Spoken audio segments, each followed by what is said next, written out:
On this morning's programme, we are, of course, talking about what happened at London Bridge. We know there is a vigil being held for the two of those who were killed in that attack, and actually we'll be speaking to one of the friends of Saskia Jones on the programme a little bit later. Yeah, that's our main story this morning, because as that investigation into Friday's attack at London Bridge continues, the Prime Minister has called for an urgent review into the licence conditions of 74 people jailed for terror offences who have been released early.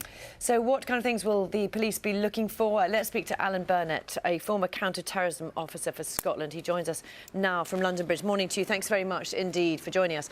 Good morning. Just tell us, at this stage, what kind of lines will the police be pursuing in this investigation, do you think?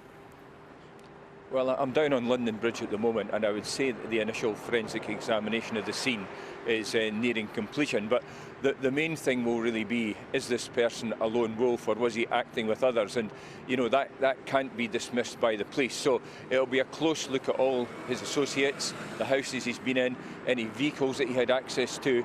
And we've already seen that that's a major line of inquiry, I think, with one detention under the terrorism legislation. And also, presumably they will be looking into, you know, how far in advance this might have been planned.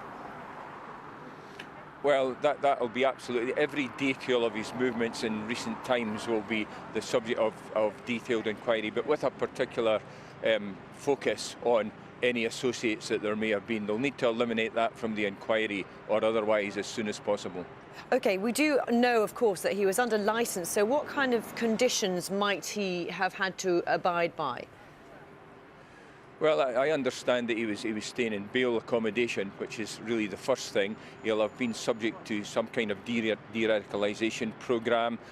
He may have had limited access to mobile phones and emails, and probably had limitations on his associates as well, all of those sort of things, as well as GPS monitoring. So, but clearly, despite all of these things, it's proved inadequate. Yeah, also just a quick thought actually. Would he, you know, for example, if he wanted to come to London, would he have had to ask permission? Would that have kind of triggered an alert?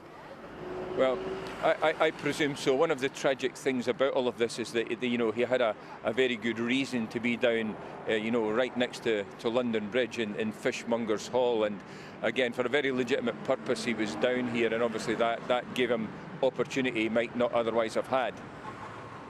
Because he was at a sort of conference, as far as we understand, which was about prisoner rehabilitation. Yes. Yes, it makes it really doubly tragic. Absolutely. Can we talk also about the extraordinary bravery from members of the public? When you see the pictures of what they did and hear that they were so brave, went out there to tackle him, what do you think? Yeah, it was absolutely incredible what they did. You know, there's government advice about run, hide and tell, and I think for most of us that would certainly apply, but the individuals involved were extremely brave. And we saw some people, as we can see the pictures now actually. I mean, presumably they're endangering their own lives but helping save others.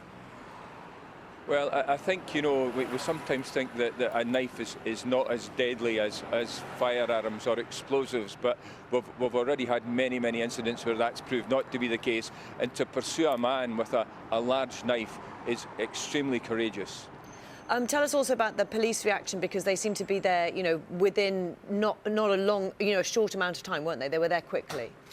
That's right. Well, the terrorists do target crowded places and iconic sites, and one of the benefits of being in central London is that armed officers from both the City of London Police and the Met are always in the vicinity, so the response, I think, was excellent from my own observations as well. And we know that the threat level, I think, has been downgraded recently. How does that affect what's going on and policing?